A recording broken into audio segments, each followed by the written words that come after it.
Magandang araw po sa inyong lahat. Sa araw po na ito ay mapapakinggan po natin ang kwento ng isang binatang sumubok na kumuha sa isang agimat.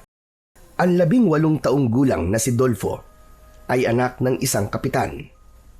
Kaya ang bawat maririnig na masasakit na salita para sa kanyang ama ay tila kutsilyong bumabaon sa kanyang puso.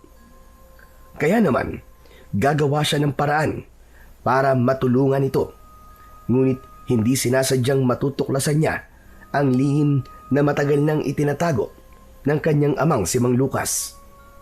Ano ang malaking pagsubok na kakaharapin ng kanyang ama?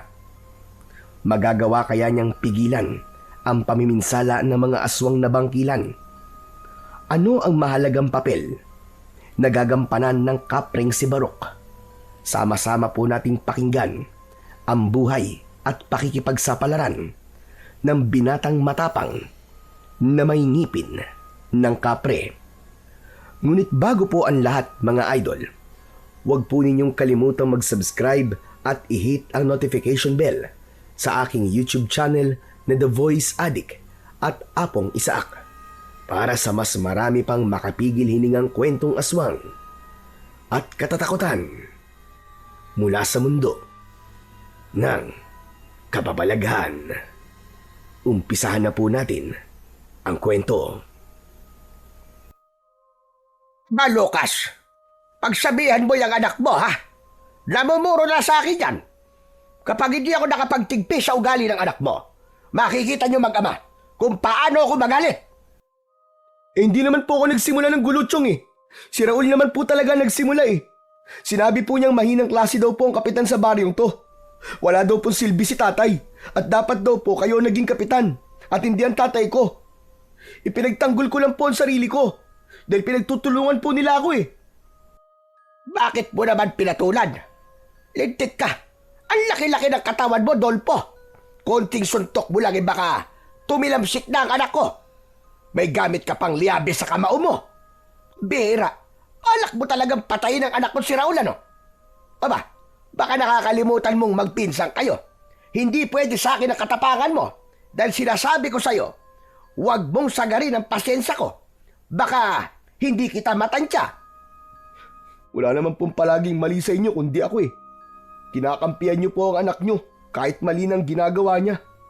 Kaya siguro lumaki ang ulo niya dahil sa inyo eh. Bakit po ba palaging ako ang pinagagalitan niyo? Ni minsan, hindi ko po narinig na pinagsabihan niyo yung anak niyo eh. Natural na ikaw ang pagsabihan ko. Ikaw ang una sumuntok eh. Kaya ikaw ang pinapagalitan ko dahil ikaw ang panganay sa inyong dalawa. Ikaw ang mas matanda. Kaya dapat marunong kang magpasunod sa kanya ng maayos. Ikaw ang maging ehemplo. Kaya po ba palagi niyo na lang kinakampihan ng anak niyo? Ganun po ba, Chong? Kaya po ba kahit pagsalitaan ng anak niyo ng masakit ang tatay ko, ayos lang po sa inyo? At dapat pagpasensyaan ko pa rin ang pambabastos ng anak niyo sa tatay ko? Teka! Dolpo, tumigil ka na! Huwag ka na sasagot sa Chong Puroy mo! Makinig ka na lamang sa sinasabi niya. Tay, pati ba naman kayo? Maniniwalang kasalanan ko? Ay naman, ipinagtanggol ko lang kayo dahil alam kong ginagawa niyo naman po ang trabaho niyo eh at may silbi kayong kapitan dito sa baryong to. Pero bakit po parang ako pa ang mali? Narinig mo? Narinig mo, ha, Lucas? Narinig mo? Nakita mo na kung anong ugaling meron ng anak mo. Bastos na ang anak mo, Lucas. Hindi na marunong gumalang sa mga nakatatanda sa kanya. Paano? Dahil palagi na lamang po niyo akong ginagawang mali sa harap ng tatay ko.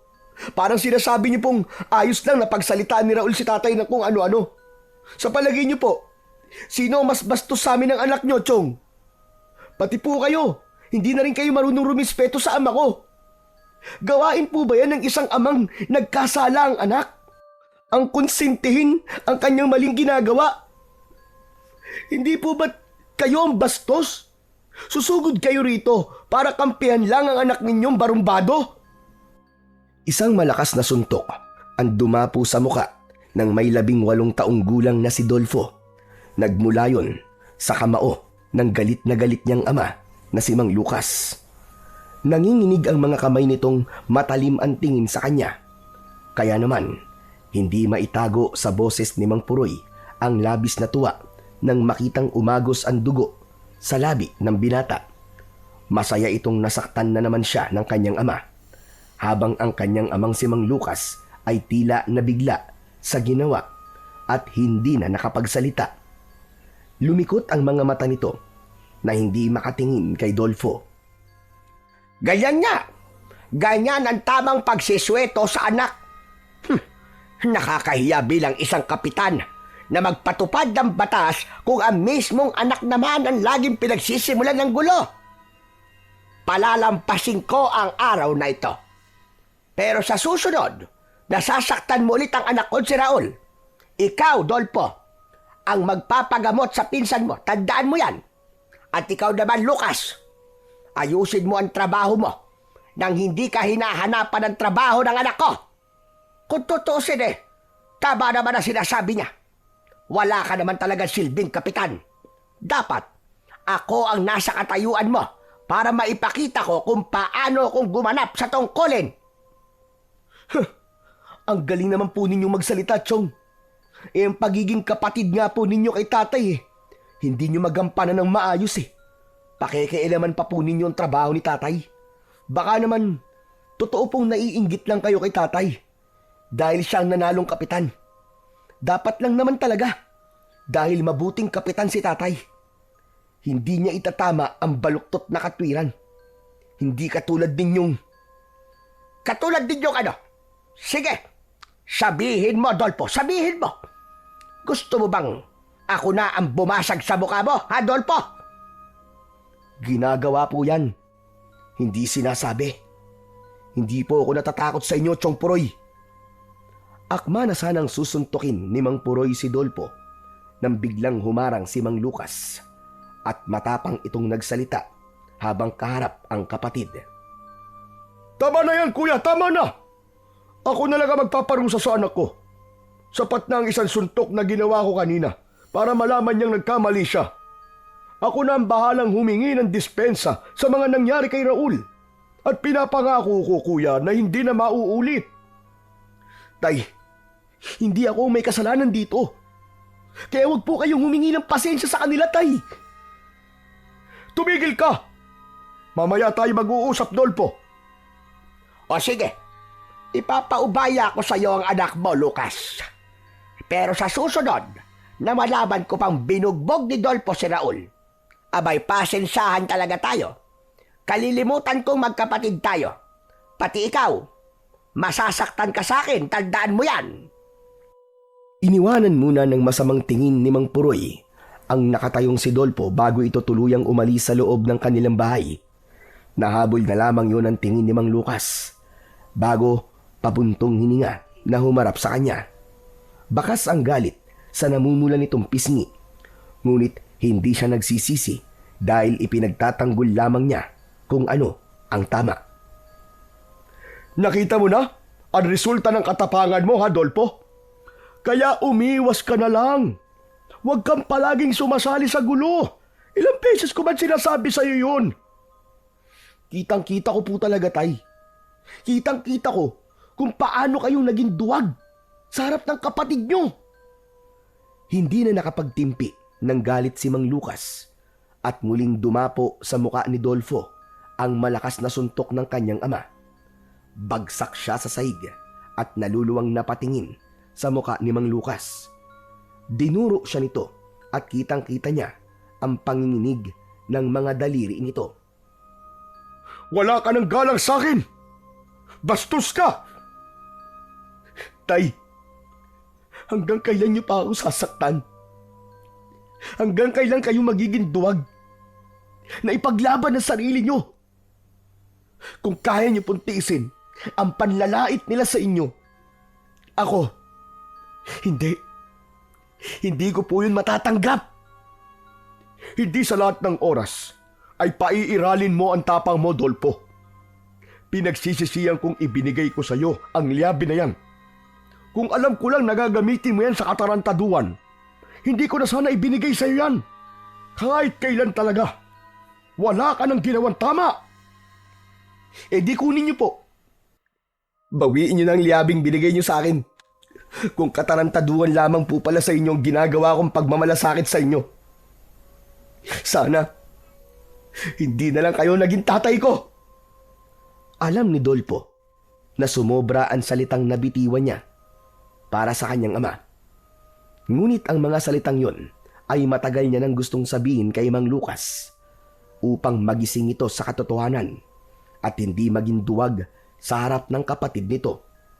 Sakal na siya sa pang-aalipusta ng mga tao sa kakayahan ng kanyang ama. Bilang isang kapitan ng baryo ng Magus, hindi dapat binabaliwala ng mga tao ang kanyang ama. Pero dahil mahal niya ito, masakit din para sa kanya ang mga salitang binibitiwan ng mga tao para rito. Lalo na kung nanggaling mismo yon sa kapatid nito. Kahit na kailan, ay hindi ko pinagsisiyang naging anak kita.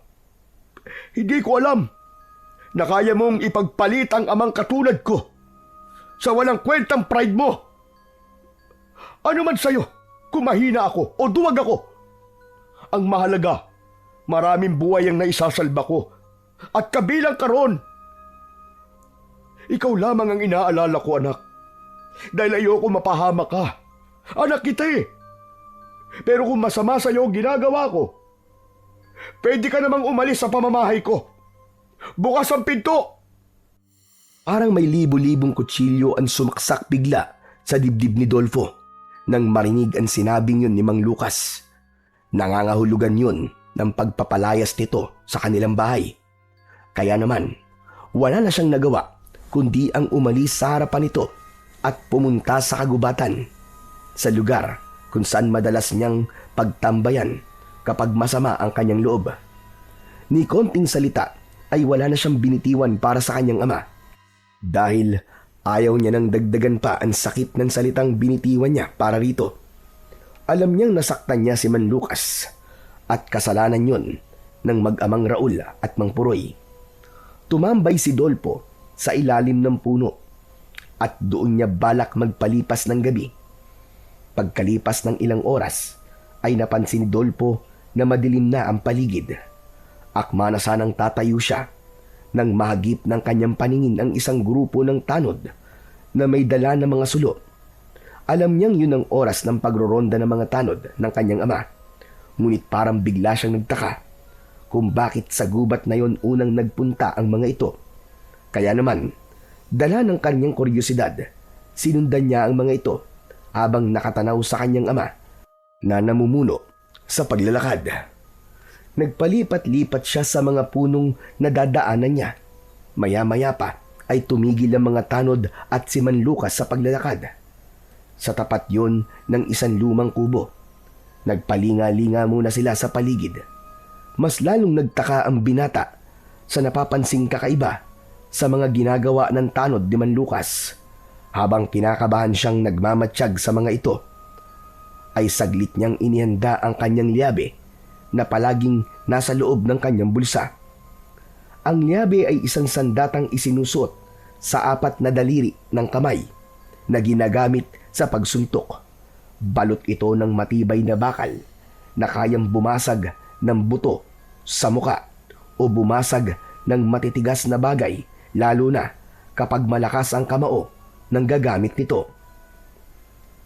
Muling ibinalik ni Dolpo ang kanyang atensyon sa mga tanod. Ano kaya ang ginagawa nila sa kubo na gawa sa anahaw at kawayan? Mukhang madalas silang pumupunta sa lugar na yun. Hindi kaya may kakaibang ginagawa sila sa loob ng kubo? Teka, kailangan kong malaman. Dapat makalapit ako dun sa dingding ng bahay. Magaan ang hakbang ng mga paa ni Dolfo nang lumapit siya sa kinaroroonan ng kubong hinintuan ng mga tanod ng kanyang ama. Panghuling pumasok sa pinto si Man Lucas na luminga muna sa paligid bago tuluyang pumasok sa loob ng kubo. Sa likod pumwesto si Dolfo habang nakasilip siya sa siwang ng kawayang dingding ng kubo at maingat siyang nakinig sa mga pinag-uusapan ng kanyang ama at ng mga tanod nito. Palagi kayo magmatsyag sa paligid. Ayokong madagdagan pa ang mga namamatay sa baryong ito. Ikaw, Daniel, magbantay ka sa labasan nitong gubat. Mag-iingat kayo. Kapag nakalabas ito, malaking gulo ang ating kakaharapin. Tiyak na magkakagulo ang mga tao. Mula sa maliit na siwang ng dingding ay malinaw na nakikita ni Dolpo ang mga nangyayari sa loob. Pati na ang bakas na takot at pag-aalala sa mukha ng kanyang amang si Mang Lucas. Malinaw din niyang nakikita ang ilang mga tanod na tahimik lang na nakikinig sa sinasabi ng kanyang ama. Tila ba baliwala rito na hindi siya umuwi. Saglit pa siyang nakinig nang makitang tumayo sa pagkakaupo ang tinatawag nitong si Daniel. Sa grupo ng mga tanod ng kanyang ama, ito ang pinakamasipag sa trabaho at kinakatakutan dahil sa husay sa pakikipaglaban. Palagi itong may dalang yantok, kaya naman ay iniiwasan na ito ng mga sanggano sa kanilang lugar. Siya lamang ang bukod tanging hindi nito pinapakialaman dahil nga sa kapitan nga ang kanyang ama. Sinabi ni Daniel na hindi na nila mababantayan ang bawat galaw ng mga nilalang dahil masyado na raw marami ang kalaban. Sa tingin nito ay kailangan ng malaman ng tao na may problemang nangyayari sa kanilang baryo. Sa pagkakataong yon ay biglang kinabahan si Dolpo. Tila may matutuklasan siyang lihim ng kanyang ama. Kaya naman, mas lalo niyang idinikit ang kanyang tenga sa dingding ng kubo upang mas lalo niyang mapakinggan ang sasabihin ng kanyang ama tungkol sa mga nasabi ni Daniel. Hindi pa ito tamang oras. Ako mismo ang magsasabi. Tila hindi nagustuhan ng isang tanod ang sinabi ni Man Lucas. Kung hindi siya nagkakamali, si Mang Fernando ang lalaking tila galit sa kanyang ama. Ito naman ang tumayo at nagpaliwanag ng mabuti. Sinang-ayunan nito ang sinabi ni Daniel. Kailan pa daw sasabihin sa mga tao? Kapag daw ba naubos na ang mga tanod dahil sa pagbabantay sa nilalang na unti-unting sumasakop sa kanilang baryo? Kaya naman, napapaisip si Dolpo kung ano nga ba ang pinag-uusapan ng mga ito. Dahil kinailangan pa nitong magtago at pasikretong magsagawa ng pagpupulong tungkol sa nilalang na hindi naman binabanggit ang pangalan. Tila iniiwasan ng mga ito na sabihin kung ano ang pangalan ng nilalang na namiminsala sa kanilang baryo. Pambihira na yan. Ano ba kasing pinag-uusapan nila? Ang tagal naman nilang sabihin kung ano ba ang nilalang na yun. Bulong sa sarili ni Dolfo habang nananatili siyang nakikinig sa mga pinag-uusapan ng mga tao sa loob. Maya-maya pa ay umalingaw-ngaw ang boses na galit ng kanyang ama. Sa pagkakataong yun, nakatayo na ito at matalim ang tingin kina Daniel at Mang Fernando. Sinasabi ba ninyong ipapaalam na natin sa mga tao ang tungkol sa mga aswang na bangkilan? Naiisip ba ninyo na biglang magkakagulo at lalong sasalakay ang mga aswang sa baryong to? Kaya ba nyo ang pagdagsa ng maraming tao? Maniniwala kaya sila? Kung masasagot nyo ang sinasabi ko, hahayaan ko kayong ibalita ang bagay na yan sa mga tao. Matagal nating ginagawa to. At kahit papano, tahimik pa rin tayong namumuhay. Nanlaki ang mga mata ni Dolpo sa kanyang mga narinig mula sa boses ng kanyang ama. Kaya naman, hindi siya makapaniwalang may malalang problema palang kinakaharap si Mang Lucas. Dati niya nang naririnig ang tungkol sa aswang na bangkilan. Ngunit hindi naman niya alam na totoo silang mga aswang na maaaring magdulot ng kaguluhan sa kanilang lugar. Pagkatapos mapakinggan ni Dolpo ang usapan ng mga ito, ay tahimik siyang naglakad at umalis sa lugar na yun habang hindi mawala sa puso ang kanyang pag-aalala para sa kanyang ama. Huwag po kayo mag-alala, Tay. Tutulungan ko po kayo. Kahit na pinalayas niyo ako sa bahay, Hindi ko po hahayaang mapahamak kayo sa pagsugpo sa mga aswang na patuloy na gumagambala sa baryo natin. Teka, batay sa pag-uusap nila, parang may namatay na. Matagal na napahinto sa paglalakad si Dolpo. Hindi niya maipaliwanag ang pag-aalalang nararamdaman niya. Pakiramdam niya ay meron ng namatay dahil sa aswang.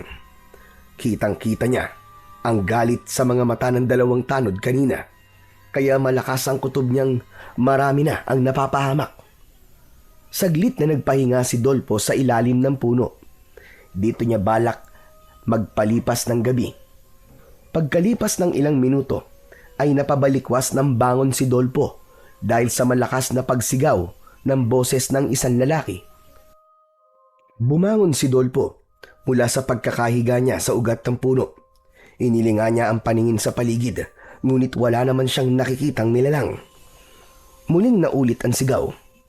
Kaya't tumayo na si Dolpo at tinignan ang bahagi ng kakahuyang pinagmumulan ng ingay. Malalaki ang hakbang ng kanyang paa na nilapitan niya ang pinanggagalingan ng ingay habang papalapit siya sa kinaroroonan ng kaluskos. Ay tumambad sa kanyang paningin ang kalunos-lunos na sinapit ni Daniel. Hindi na siya nakagalaw nang makitang nagkikikisay ang katawan nito habang nakahiga sa lupa. Nakatirik ang mga mata habang nilalapa ng nilalang na nakatalikod sa kanya. Winawakwak ng nilalang ang tiyan ng tanod na si Daniel. Saka dinukot ang laman loob at sinibasib ng walang humpay. Tila gutom na gutom ang nilalang. Nawala ang tapang ni Dolpo at nanigas ang kanyang mga tuhod. Dinig na dinig niya ang paghigop ng nilalang sa dugo ni Daniel. Kaya napaatras si Dolpo, ngunit natapakan niya ang isang sanga ng puno ng santol. Kaya naman, lumikha yun ng ingay na naging dahilan ng pagtigil ng nilalang sa ginagawang paglantak sa katawan ng kaawa-awang biktima. Humarap ang aswang sa kanya habang nasa kamay pa nito ang laman loob na nakuha sa tiyan ni Daniel. Sa bibig ay kagat pa nito ang tila naghihibot-hibot na puso ng kaawa-awang biktima. Bumilis ang tibok ng puso ni Dolpo dahil sa labis na takot. Wag! Wag, wag, wag! Wag ka lalapit! Mapupula ang mga mata ng nilalang habang magulo ang buhok. Makintab ang balat at ang malalagari nitong mga ngipin ay nakalitaw na may bahid pa ng dugo mula sa kinain nito. Kung hindi siya nagkakamali, ito ang nilalang na pinag-uusapan ng kanyang ama at ng mga tanod nito. Ito ang aswang na bangkilan. Ito rin marahil ang madalas na napapabalitang kumakain ng mga alagang hayop sa kagubatan. At kapag natatagpuan, ay wakwak ang tiyan habang nawawala ang laman loob. Kaya naman, pakiramdam ni Dolpo ay para siyang nakaharap kay kamatayan dahil sa itsura nitong malademonyong anyo. Idagdag pa ang dalawa nitong pangil na kasintulis ng dulo ng kutsilyo. Gumapang ang takot sa buo niyang katawan. Kasabay ang paghakbang nito papalapit sa kanyang kinatatayuan, ang paglabas naman ng malaahas nitong dila. Pinagpawisan ang kanyang kamay nang may hawak na liyabe. Tila hindi niya yun magagamit dahil sa labis na pagkabigla. Lumayo ka sa akin! Huwag mo akong sasaktan! Lumayo ka sa akin! Imbis na lumayo ang aswang, ay sinugod nito si Dolfo habang umangil ng malakas na parang isang tunog ng isang asong nauulol. Nagsipagtayuan ang mga balahibo niya sa katawan at mabilis na tumakbo papalayo sa aswang na humahabol sa kanya. Desidido itong patayin siya, kaya kahit madilim ang paligid ay sinikap niyang makapagtago sa makapal na damuhang nadadaanan niya. Saktong nakalubog siya sa malalapad na dahon nang dumaan sa kanyang harapan ang umuugong na aswang. Panay ang linga nito sa paligid. Sa daming lugar na pinagtitigilan nito, ay doon pa sa kanyang tapat kung saan siya nagtatago. Halos marinig niya ang malakas na kaba ng kanyang dibdib. Mabuti na lang at maliwanag ang sikat ng buwan kaya malinaw niyang naaaninag ang daan. Tila napapahiya siya sa kanyang sarili dahil sa pagkakataong yun ay bigla siyang naging duwag. Matagal na namalagi ang aswang na bangkilan sa tapat niya bago tuluyang umalis at tumakbong nakabaluktot papalayo sa kinaroroonan niya. Tiniyak na muna niyang nakaalis na ito bago siya lumabas sa kanyang pinagtataguan. Pero nagulat na lamang siya nang biglang may dumakot sa kanyang leeg na malaking kamay. Umangat ang kanyang mga paa sa lupa. Halos mahabol niya ang kanyang hininga habang sinasakal siya ng aswang. Hindi na paghandaan ni Dolpo ang pag-ikot ng aswang para siya ay hulihin. Ngunit dumating ang isang matandang lalaki. Umalingaw-ngaw sa katahimikan ng gabi ang malakas na boses ng matanda. Bitiwan mo ang binatang yan, halimaw ka! Kundi ako mismo ang papatay sa'yo! Hindi ako magdadalawang isip na paslangin ka at itapon ang katawan mo sa ilog para ipakain sa mga alaga kong buhaya! Sige, pumorma ka! Tulungan niyo ako! Tatang, tulungan niyo ako! Halos umangat ang paa ni Dolpo sa lupa habang sakal pa rin siya ng nilalang. Napakabaho ng hininga nito na para bang babaligtad na ang kanyang sikmura. Hindi niya matiis ang amoy ng nabubulok nitong hininga, lalo na nang itapat nito ang mukha niya sa bibig nito at sumigaw sa kanyang mukha. Halatang galit na galit ang aswang na parang ayaw siyang pakawalan. Naramdaman niya ang pagbaon ng kuko sa kanyang leeg. Pumapalakpak ang matanda na sa tingin niya ay edad 70 taong gulang para agawin ang atensyon ng aswang. Saka itinutok ang pana na hinugot naman sa nakasukbit nitong bag na gawa sa uway. Kaya lang, sa halip na matakot ang aswang na bangkilan ay lalong humigpit ang pagkakasakal ng kamay nito sa leeg ni Dolpo. Wala nang nagawa si Dolpo kundi gamitin ang kanyang liyabe sa kamay niya. Ubod lakas niya itong sinuntok sa muka, ngunit hindi man lang nito ininda ang lakas ng pagkakasuntok niya. Ngumisi lamang ito na nagpalabas sa malalagari nitong mga ngipin. Hindi siya nito pinakawalan, sa halip mas lalo itong naging agresibo na parabang mas lalo siyang gustong patayin. Naramdaman din niya ang malagkit na dugo sa kanyang leeg na nanggaling sa dugo ng katawan ng pinatay nitong si Daniel. Hindi mo ba talaga siya papakawalan? O papatayin na kita gamit ang pana ko? Ano? Hindi mo talaga bibitiwan ang binatang yan? Bibilang ako ng 3. 1, 2. Saka lang naramdaman ni Dolpo ang unti-unting pagluwag ng kamay nito sa kanyang leeg. Nakatingin siya sa matanda na may mahabang puting buhok, maging ang malapad na pabilog nitong kwintas na nakasabit sa leeg nito ay parang isa tong mandirigma sa kanyang paningin. Lumiwanag ang kwintas nang tamaan nito ng liwanag ng sikat ng buwan.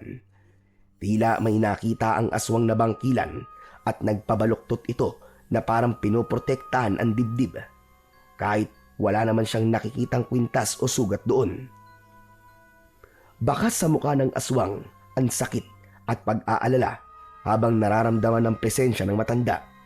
Hindi ito sumugod sa kinaroroonan ng matanda dahil sa pagbitiw nito ng pana ay tumusok na yun sa balikat ng aswang. Nabitiwan ng aswang ang leeg ni Dolfo, kaya naman bigla itong kumaripas ng takbo at nadala pa ang palaso habang nakabaon sa balikat ng aswang. Kasunod din ng pagbagsak sa lupa ni Dolfo habang habol ang sariling hininga. Ipinakita ng matanda kung paano nitong hinipan ang dulo ng pana para sabihing hindi ito magmimintis sa pag-atake. Iyo, ayos ka lang ba? Kaya mo ba tumayo? Halika at sumama ka sa akin. Salamat po sa pagliligtas niyo po sa buhay ko. Sino po ba kayo, Tatang? Hindi mo ako kilala sa kabila ng kasikatan ko sa baryong ito. Abay, pambihira ka. Ako si Lolo Gordon, isang antingero, manunugis ng aswang. Pero dati yun. Ngayon naman ay dakilang tagapagbantay na lamang ng gubat. nagtitinda ng mga anting-anting o agimat. Yun nga lang, ang pinagkakakitaan ko ngayon. Halika, kailangan nating magmadali. Alam kong magtatawag ng kasama ang halimaw na yon para bumalik at muling umatake sa atin. Teka, hindi niyo po ba tatanungin kung ano pong pangalan ko? Ako po si Dolpo. Tatay ko po si Kapitan Lucas. Alam ko rin ang lahat tungkol sa kanya. Pati na ang lihim sa pagtatago niya sa totoong nangyayari sa baryo nyo. Halika na, sumama ka na sa akin. Tignan mo kung ano ang ginawa ng iyong ama sa katawan ng napatay niyang mga aswang na bangkilan. Ano man ang matutuklasan mo, sana hindi magbago ang paghangang nararamdaman mo sa iyong ama. Halika na. Teka, ano po bang ibig niyong sabihin, Lolo Gordon? Basta't sumama ka sa akin. Gusto kong makita mo ang buong katotohanan. Tutol ako sa ginawa ng tatay mo dahil ang mapapahamak lamang sa ginagawa niya ay ang mga taong nasasakupan niya. Papangit ang tingin ng mga tao sa kanya. Kaya naman, habang maaga pa, ay pigilan natin siya. Kahit masakit ang katawan ni Dolpo, ay sumama siya sa matanda. Ilang minuto ang kanilang ginugol sa paglalakad para balikan ang kinaroroonan ng katawan ni Daniel. Nagtago sila sa makapal na halaman na malapit sa katawan ni Daniel. Hindi nagtagal ay nakita ni Dolpo at Lolo Gordon ang pagdating ng pangkat ng kanyang ama kasama ang mga tanod nito. Malungkot ang mga itong nakatingin sa walang buhay na si Daniel. Si Mang Fernando naman, na hindi nakapagpigil sa nangyayari, ay muntik masuntok si Man Lucas. Sinisisi nito ang kanyang ama sa pagkamatay ng kaibigan nito. Lalabas sana sa pinagtataguan si Dolpo, subalit naramdaman niya ang kamay ni Lolo Gordon para siya ay pigilan. Nang sulyapan niya ito, ay umiling ito ng sunod-sunod, habang nakasilip pa rin ito sa siwang ng halaman. Kung lalabas ka, malalaman ng tatay mo na nakikita mo ang kanilang ginagawa. Hintayin nating malaman kung saan nila dinadala ang bangkay ng tanod niya. Mali ang ginagawa ni Lucas, Dolfo. Dahil kapag nalaman ito ng mga tao, walang ibang maiipit sa mga nangyayari kundi siya. Sinisira niya ang kanyang pagkatao at mawawala ang tiwala sa kanya ng mga nasasakupan niya. Sigurado yun. Sigurado po akong may malalim po na dahilan kung bakit po ginagawa ni tatay ito. Matagal na po ba niyong alam ang ginagawa po ng ama ko? Oo naman. At dahil sa ginagawa niya, patuloy lamang na lumalaki ang gulo. Nagiging malaya ang mga aswang sa kanilang pamiminsala. Hanggang sa tuluyang makakapagparami ang mga ito ng alagad sa pamamagitan ng pagsasali ng perlas ng pagkaaswang. May magagawa po ba ako para matulungan po si tatay at mapigilan siya sa kanyang mga ginagawa? Oo. Subalit kahit nagtitinda ko ng mga agimat, ang agibat na ibibigay ko sa iyo ay ikaw mismo ang kukuha. Malaki ang maitutulong ng kapangyarihan ng agimat para matalo ang pinuno ng mga aswang na bangkilan na lalaki. Ano po? Bangkilan na lalaki? Oo, tama. Bangkilan na lalaki ang tawag sa aswang pumapatay sa mga tao. Karaniwang bangkilan ay mga babae. Magagandang muka.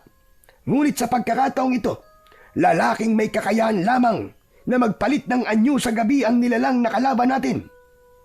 Sila ay may kakayahan ding maglipat ng pagiging aswang sa pamamagitan ng kanilang mutya. Mga pangkaraniwang aswang lamang sila. Ngunit sobrang mapanganib.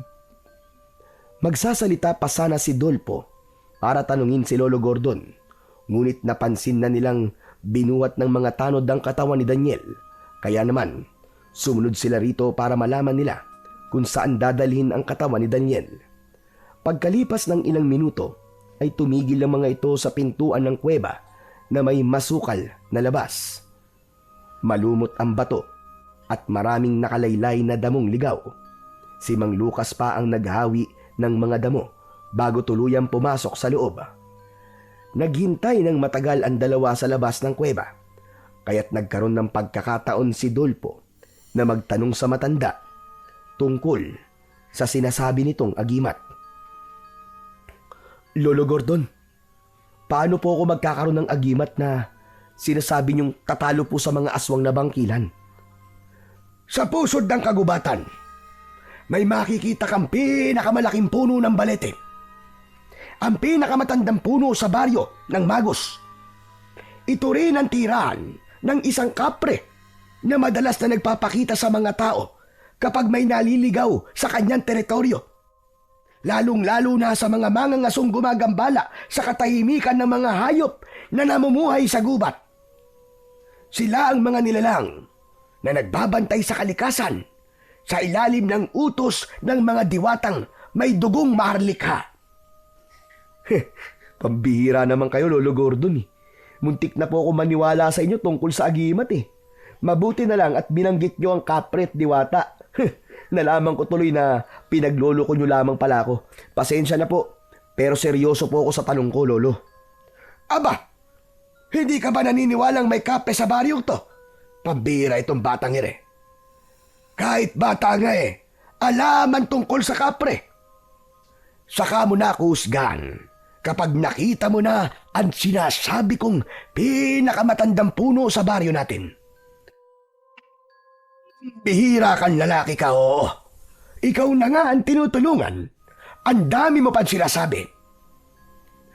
Sige na po, hindi ko na po kayo kukontrain. Ano bang klaseng agimat po ang matatagpuan po dun sa puno ng balete? At bakit po may kapre pa? Siyempre, dahil ang kapre mismo ang kailangan mong labanan para makuha mo ang ngipin niya. Kaya naman, kakailanganin mong labanan ng kapre. Kailangan ng buong tapang bago humarap sa nilalang na yun. Lolo, kung totoo pong kapre ang kailangan kong labanan para sa ngipin, aba, hindi po ba't sila mga nilalang na may malalaking katawan? Tapos po yung braso parang mga nagbubuhat. Baka po ikamatay ko yun. Problema mo na kung paano ka makakakuha ng kanyang ngipin o kung paano mo siya malalabanan at maiisahan nang hindi ka masasaktan. Tandaan mo, Dolpo, may paniniwala ang matatanda na ang mga kapre ay kumakain ng tao. Kaya mag-iingat ka. Pambira naman kayo, Tatang. Tinatakot niyo naman ako eh. Hoy, hoy, hoy, hoy! Hindi kita tinatakot. Inasabi ko lamang sa iyo na mapanganib ang pagkuha sa agimat na yun. Kaya naman, pag-isipan mo munang mabuti. Pasensya na, Lolo Gordon. Pero hindi ko po alam kung totoo ang sinasabi niyo eh. Hindi ko po magagawang labanan po ang kapre. Gawin mo para kay Lucas. Para po kay tatay. Kailangan ko pong gumawa ng paraan kung paano siyang matutulungan. Sige, gagawin ko na po. Lalabanan ko po ang kapre para makuha ko ang kanyang ngipin. Kahit ba nagsisinungaling siya at nakita mo ang kanyang ginagawa? Ang totoo po, masama po ang loob ko dahil sa mga nalaman ko. Lalo pat pinalayas ako ni tatay sa bahay nang dahil lamang sa kapatid niya. Kung ako ang tatanungin, siguro ay may dahilan si Lucas kung bakit niya yung ginawa sa'yo. At kung hindi ka naman naglayas, hindi mo sana matutuklosan ng lihim niyang ito, hindi ba? Ang kailangan ng tatay mo, tulong at isang taong magsasabi sa kanya na kailangan ng malaman ng mga tao ang tungkol sa mga aswang. Ano ba ang ikinakatakot niya? At ano rin ba ang ikinakatakot mo, Dolpo? Ang labanan ng kapre? O hayaang mapahamak ang tatay mo? Hindi nakapagsalita si Dolpo dahil binalot na ng pag-aalala ang kanyang dibdib. Maya-maya pa ay narinig niya ang ingay ng mga tanod sa paglabas ng mga ito sa kuweba. Kasunod ang isang babaeng umiiyak na sa tingin niya ay sinundo ng dalawang tanod. Yun ang katotohanang nasaksihan nilang dalawa ni Lolo Gordon, ang makitang naghihinagpis ang pamilyang nauulila ng dahil sa aswang na bangkilan. Diyan sa kuwebang yan, inililibing ang mga nabibiktima ng aswang na bangkilan. Kung hindi ko kilala si Lucas, marahil iisipin kong pinoprotektahan niya ang mga aswang. Ginagawa ito ng iyong ama para sa ikabubuti ng mga taong nasasakupan niya. Ngunit para sa akin, para itong pagtataksil. Tila may tinik na bumara sa lalamunan ni Dolfo nang marinig niya ang sinabi ni Lolo Gordon. Gustuin man niyang isipin na marahil ay malinis ang ngangari ng kanyang ama. Ngunit sa makakakita namang katulad nila ay iba ang iisipin nilang dahilan tungkol sa ginagawa nito. Maya-maya pa ay umalingaw-ngaw na ang hagulgol ng iyak ng isang babaeng nawalan ng asawa. Si Aling Susan ang babae, asawa ni Daniel, at may naulila itong sanggol na halos 5 buwang gulang pa lamang. Naipon ang galit sa dibdib ni Dolpo, kaya bigla niyang kinausap si Lolo Gordon. Lolo Gordon, saan ko po matatagpuan ang pusod ng gubat at ang kinaroroonan ng matandang punong kahoy? Kung ganon, gagawin mo na ang sinasabi ko. Naniniwala ka na bang totoong may kapre, iyo? Kailangan ko pong maniwala at gumawa ng paraan kung paano mapipigilan ang namiminsalang mga aswang. Pagkatapos ng nangyari sa akin kanina, tama lang po na may gawin akong hakbang para kay tatay. Malakas ang paniniwala kong magtatagumpay ka, Dolpo. Kaya't sasamahan kita. Ituturo ko sa iyo ang kinaroroonan ng kapre. Subalit, kailangan mong maging maingat sa paglapit sa nilalang na yon. Mapanganib ang mga nilalang na may angking kakayahan na hindi katulad sa isang pangkaraniwang tao. Yan ang pakatatandaan mo. Ngayon na po tayo pumunta ron, Lolo Gordon. Nakahanda na po akong lumaban at ibuwis ang buhay ko. Makuha lamang po ang ngipin ng kapre. Gusto kong malaman kung totoo po ang sinasabi niyong agimat. Magtitiwala po ako sa inyo. Kung ganon, sumama ka sa akin. Maglalakad tayo ng 2 oras papunta sa loob ng gubat na sinasabi ko. Tamang-tama. Maliwanag at bilog ang buwan. Madali nating mahanap ang kinaroroonan ng puno ng balete. Maingat na umalis sa pinagtataguan sina Lolo Gordon at Dolfo. Tinahak nila ang daan papunta sa pusod ng kagubatan. Ang pusod ng kagubatan ay kadalasang matatagpuan sa lugar na halos punong-puno ng mga nagtataasang punong kahoy at napapagitnaan ng 2 ilog. Ilang mga palatandaan ito ay ang direktang nasisikatan ng liwanag ng buwan o kahit ng sikat ng araw. Pagkalipas ng 2 oras ay narating nila ang lugar na sinasabi nga ni Lolo Gordon. Bakas sa puno ang pagiging matandang kahoy nito. Subalit hindi sila lumapit. Pinag-aralan nila ang paligid at nagtago sa makapal na halaman. Mula sa kanilang pinagkukublian ay natanaw ni Dolpo ang nagbabagang apoy sa itaas ng puno ng balete. Lolo Gordon, ang nagbabagang apoy po sa taas ng puno. Iyon po ba yung sinasabi niyong kapre? Hindi, Dolpo. Kundi, yan ang tabako ng kapre. Indikasyong gising pa siya at nagbabantay sa kagubatan. Kaya konting pagkakamali lang natin ay hahabulin niya tayo at dudurugin sa pamamagitan ng kanyang malalaking paa. Kaya maghintay na muna tayo rito at mag-isip ng tamang pagkakataon para umatake. Ihanda mo ang liabi mo. Magagamit mo yan laban sa kanya. Pinagmasdang mabuti ni Dolfo ang kapre sa itaas ng puno, pati na ang makapal na usok na lumalabas sa bibig nito. Biglang gumalaw ang malaking anino at sa tulong ng liwanag ng buwan, nakita ni Dolfo ang itsura ng nilalang. Matangkad, maitim, ang balat na animoy inukit mula sa usok ng siga. At may mga mata na naglalagablab na parabang bolang apoy. Ang katawan ay kasing laki ng kalabaw o mas malaki pa. Ngunit may kilos na mabagal at maingat. Tila ayaw gambalain ang mga nilalang sa kanyang paligid. Sa bibig ng kapre ay nakasupalpal ang malaking tabako habang ang sindi ng sigarilyo ay umuusok ng mahinahon. Bumundol ang kaba sa dibdib ni Dolpo habang pinagmamasdan niya ang itsura ng kapre. Anak ng 7 kagaw, Lolo Gordon. Hindi ako makapaniwala. Totoo pala ang kapre. Saka baka mamaya dito na ako mamatay.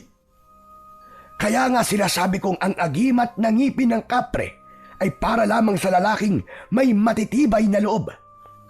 Handang mamatay para sa agimat. Kailangan mong maging matapang. Huwag kang magpapakita ng takot sa kanya, Dolpo. Magpakatatag ka. Pero kakayanin ko ba talagang makuha ang ngipin niya? Diyos ko, parang kasya naman ako sa bibig ng kapre na yan eh. Isang lunok lang sa akin yan eh. Magsasalita pa sana si Dolpo nang biglang umalingaw-ngaw ang malakas na boses ng kapre sa katahimikan ng gabi. Nagpalinga-linga ito sa paligid at bumaba sa kinauupuan sanga. Humapay ang puno at may ilang mga daon ang nahulog sa lupa. Sino yan? Magpakita ka. Alam kong may taong nakamasid sa akin. Magkakasunod na paglunok ng laway ang ginawa ni Dolfo habang nakatingin siya sa nagsisisigaw na kapre. Nanginginig ang kanyang kamay habang hindi inaalis ang paningin sa muka ng nakakatakot na nilalang. Anak ng... Paano na? Naririnig niya tayo, Lolo Gordon. Kaya tumahimik ka. Diyos ko, dapat pala hindi na kita sinamahan dito. Pabulong na saad ni Lolo Gordon kay Dolpo habang hindi na rin ito mapakali sa pinagtataguang halaman. Maya-maya pa ay biglang tumahimik ang kapre at nakatanaw sa malayo. Ilang saglit pa silang naghintay sa lugar na yon habang nagtatago pa rin sa makapal na halaman. Pagkaraan ng ilang minuto ay nagulat sina Lolo Gordon at Dolfo nang biglang umatake ang aswang na bangkilan sa kinatatayuan ng kapre. Dala marahil ng labis na gutom kaya diretso itong umatake sa kapre. Ngunit naging maagap naman ang kapre sa pag-iwas sa pagsugod ng aswang. Pagkakataon mo na, Dolpo. Gawin mo na ang plano para makuha ang ngipin. Pero may kalaban po siyang aswang na bangkilan eh. Magsasalita pa sana si Dolpo nang makita niyang nabihag kagad ng kapre ang aswang na bangkilan. Itinapon nito ang tabako at doon papapunta sa kanilang pinagtataguan. Umalingaw-ngaw ang malakas na sigaw ng kapre habang hawak sa bewang at ulo ang aswang na bangkilan. Nagpupumiglas ang aswang sa pagkakahawak ng kapre. Ako, Barok. Walang sino man makakatalo akin. Kaya alam ko, may nakamasid sa ginagawa ko. Pagmasdan nyo ang gagawin ko sa aswang, hindi ako makakapayag na may manggugulo sa teritoryo ko. Ako, Barok! Ubod lakas na pinutol ng kapre ang katawan ng aswang na bangkilan. Nanlalaki ang mga mata ni Dolpo nang tumingala ang kapre at buong-buo na nilunok ang katawan ng aswang. Kumalat ang dugo ng aswang sa lupa at sinaid yun ng kapre na sumigaw pa habang may garalgal ang boses. Nagmistulang higante sa paningin ng binata ang kapre. Kaya naman, tila nagdadalawang isip na siyang lumaban sa kapre na yon. Nararamdaman nga ng kapre na may presensya ng aswang at tao sa kanyang paligid. Kaya kinakausap niya tayo kahit hindi niya alam kung nasan tayo nagtatago. Sige na, Dolpo, ipakita mong matapang ka at hindi ka natatakot sa kapre niyan. Hindi nakagalaw si Dolpo nang itulak siya bigla ni Lolo Gordon sa harap ng kapre na si Barok. Natigilan ito sa ginagawa nang makita ang binata kasabay ng malakas na paghalakhak nito ng tawa. Tila nabingi si Dolpo sa lakas ng boses ng kapre. Ikaw pala ang nilalang na naaamoy ko na nagtatago sa halaman. Hindi mo alam na kanina pa kita nakikita dahil sa kasama mong matanda. Nagtatago kayo Pero ang kanyang danit, nakikita ko. Ha ha ha ha, mga tanga! Tumigil ka! Hindi ako nakikipagbiruan sa'yo! Ang ngipin mo lang ang kailangan ko, kapre! Kaya ibigay mo na sa akin! Anong sabi mo? Ngipin ko kailangan mo? Ha? Nagpapatawa ka ba, binata? Ano na lamang ang gagamitin ko na pamputol sa tabako ko? Kalokohan! Parang gusto kong tumikim ng katawan ng tao ngayon. Hindi ako natatakot sa'yo! At gagawin ko ang lahat para makuha ang ngipin mo! Lalabanan kita! Gagawin ko rin ang lahat para hindi ka magtagumpay sa gagawin mo. Nananahimik ako rito. Pagkatapos ay guguluhin mo ko para lang sa pesting ngipin ko. Sige, labanan mo ko, bubuit. Naramdaman ni Dolpo ang pagbato sa kanya ni Lolo Gordon ng hawak nitong sanga at itinuro ang kanyang kamao na may nakasuot na liyabe. Yun ang gagamitin ni Dolpo laban sa kapre. Pero hindi naman niya alam kung iindahin ng kapre ang kanyang suntok.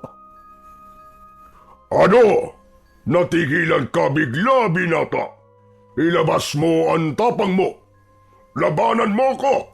Maglaban na tayong dalawa. Hindi kita uurungan! Malaki ka lang. Pero ako, mabilis ang kilos ko. Magagawa kong iwasan ang bawat pag-atake mo at hindi ka makakahabol sa akin. Wala kang silbing nilalang. Ha? Ako? Walang silbing nilalang? Ha?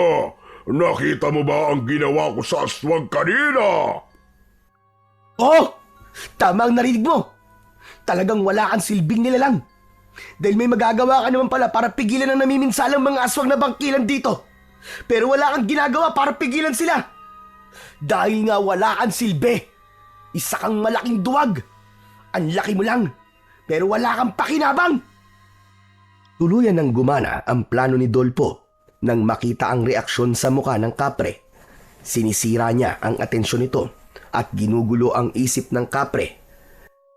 Kaya nang magbuhat ito ng malalaking kahoy at naihampas sa kanya ay nailaga niya yon at nagpalipat-lipat sa mga puno habang si Lolo Gordo naman ay lumayo sa lugar ng kanilang pinaglalabanan. Muling naghagis ng kahoy ang galit na kapre. Ngunit naiwasan yon ng binata. Talagang ginagalit mo ko! Bakit? Totoo naman ah! Wala kang silbi. Sarili mo lang ang iniisip mo. Wala kang ginagawa para tulungan ng mga tao. Kailangan ko lang ng mga ngipin mo nang mapigilan ko ang paggasit ng lagim ng mga masasamang nilalang dito sa baryo. Sayang lang ang pagiging kapre mo at ang sukat mo. Hindi mo naman nagagamit ng tama. Tumigil ka! Papatayin kita! Iniangat ng kapre ang paa nito para sana tapakan si Dolpo. Subalit nakaiwas siya. Kailangan niyang patamaan ng muka ng kalaban para makuha niya ang ngipin. Buong tapang niyang sinalubong ang kapre at umakyat siya sa puno. Kasabay ng pagtalo ni Dolpo ang pagsuntok niya sa bibig ng kapre gamit ang kanyang liyabe. Umangil sa sakit ang kapre at nahawakan nito ang panga. Hindi ako magtitimpi sa'yo. Ako naman ang aatake at dudurugin kita. Iwinasiwas ng kapre ang kamay nito at muntik tamaan sa katawan si Dolpo. Mabuti na lang at nakatambling siyang paiwas dito. Nagamit niya tuloy ang madalas na pagkakasangkot niya sa gulo. Kaya naman, humusay siya pagdating sa pag-ilag sa bawat pag-atake ng kapre sa kanya. Ilang suntok ang pinakawalan ng kapre para patamaan si Dolpo. Kaya sa muling pag-iwas niya, isang malakas na suntok ang pinakawalan niya sa bibig ng kapre. Kitang-kita ni Dolfo na sumabog ang dugo ng kapre sa lupa at hindi siya maaaring magkamali. May kasama yung ngipin ng kapre. Kahit pagod na siya, ay sinikap niyang makuha ang ngipin nito sa lupa. Galit na galit ang kapring si Barok sa ginawa ni Dolfo. Hindi maaari. Ibalik mo ang ngipin ko. Magbabayad ka. Isipin mo na lang na dito ka magkakaroon ng silbi. Takbo, Dolfo! Tumakbo ka na! Naramdaman ni Dolfo ang kamay ng matanda na humila sa kanyang kamay para tumakbo. Halos hindi lumapat ang mga paa ng dalawa sa lupa. Pero hindi nagtagal ay napansin ni Dolfo na nakatayo lamang ang kapre habang hinahabol sila ng tingin.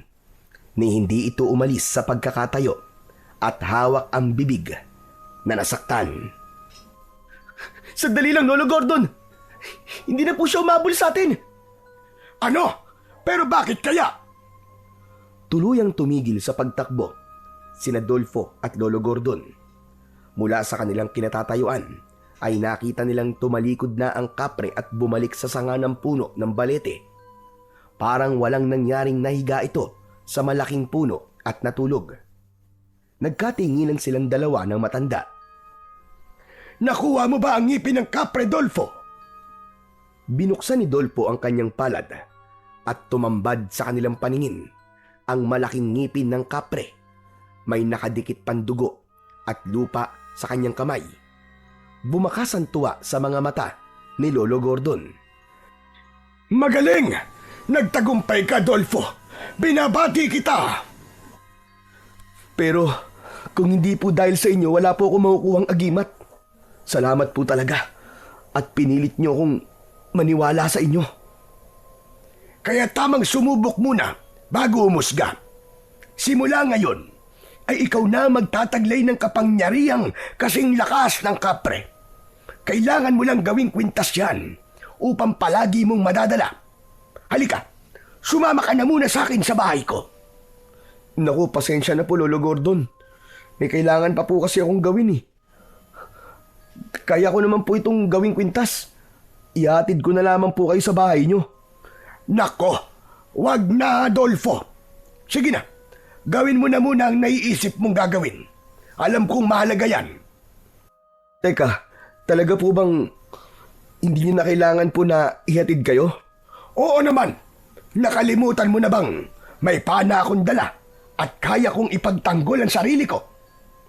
Pero kanina po, hindi nyo rin nagamit ang sandata nyo. Kagaya ko po natakot din po kayo sa kapre. Pasensya ka na sa ginawa ko kanina. Alam ko naman kasing magtatagumpay ka mag-iingat ka, Dolfo. Sa gitna ng kagubatan na malapit sa kanilang bahay, naghiwalay ng tinaak na daan sina Lolo Gordon at Dolfo. Papunta sa kanilang bahay. Habang naglalakad, ay isinilid sa bulsa ni Dolfo ang hawak niyang liyabe kasama ang kanyang agimat na ngipin ng kapre. Hindi mawala sa isip niya ang muka ng kanyang amang si Mang Lucas. Kung paano niya ito haharapin at kakausapin. Baka hindi niya mapigilan ang kanyang sarili at makapagsalita na naman siya ng masakit dito. Maya-maya pa ay natanaw niya ang kanyang amang naghihintay sa pintuan ng kanilang bahay. Katabi nito, si Aling Merced na kanyang ina. Tila pinipigilan ng kanyang ina na pagalitan siya ni Mang Lucas.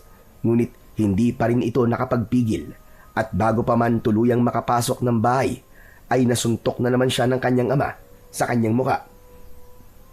Kaya napailing ang kanyang muka sa direksyong kinatatayuan ng naluluwa niyang ina. Lintik ka talaga. Umuwi ka pang hayop ka? 4:00 na madaling araw Sabihin mo nga, nagre-rebelde ka ba ha? Sumagot ka, Dolfo.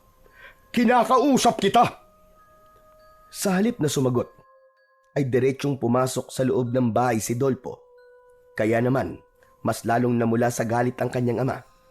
Kaya't pinigilan na ito ni Aling Merced. Sinalubong ni Dolfo ang matalim na tingin sa kanya ni Mang Lucas. Magsalita ka! Bakit hindi ka magsalita? Lalabang ka na ba, Adolfo? Matigas na ba ang buto mo? Kaya ka nagkakaganyan? Isang matalim na tingin ang isinukli ni Dolfo para sa kanyang ama. Tuluyan na ngang Hindi napigilan ni Dolpo ang kanyang sarili at napalakas din ang kanyang boses habang direktang nakatingin sa mga mata ng kanyang ama. Talaga po bang gusto niyo ako magsalita, Tay? Talaga po bang handa niyong marinig ang mga sasabihin ko sa inyo? Ano bang pinagsasasabi mo? Buong buhay ko. Buong buhay ko, Tay. Wala akong ibang hinangad kundi ang marinig sa inyo na ipinagmamalaki niyo ako. Na ang bawat gagawin ko ay tama para sa inyo, Tay. Pero kanina lang po, nawala ang lahat ng paghanga ko sa inyo. Bigla ako nanliit sa sarili ko. Nasabi ko na lang po sa sarili kong, tama pala ang sinabi sa inyo ni Raul. Na wala kayong kwentang, Kapitan. Abatang hayop na to ah! Sige po! Sige!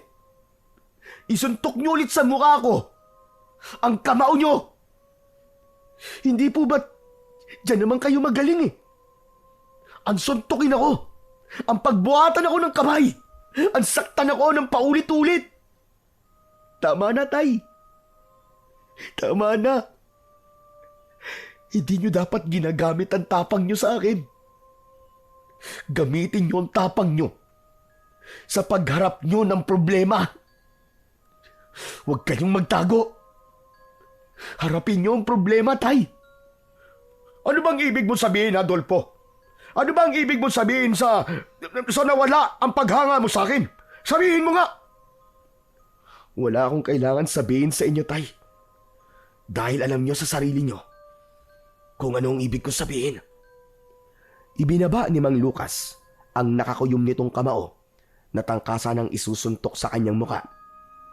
Kasunod ng pagbaba ng tingin nito sa maruming damit ni Dolfo, lumayo ang kanyang ina nang masiguro nitong hindi na siya sasaktan ng kanyang ama.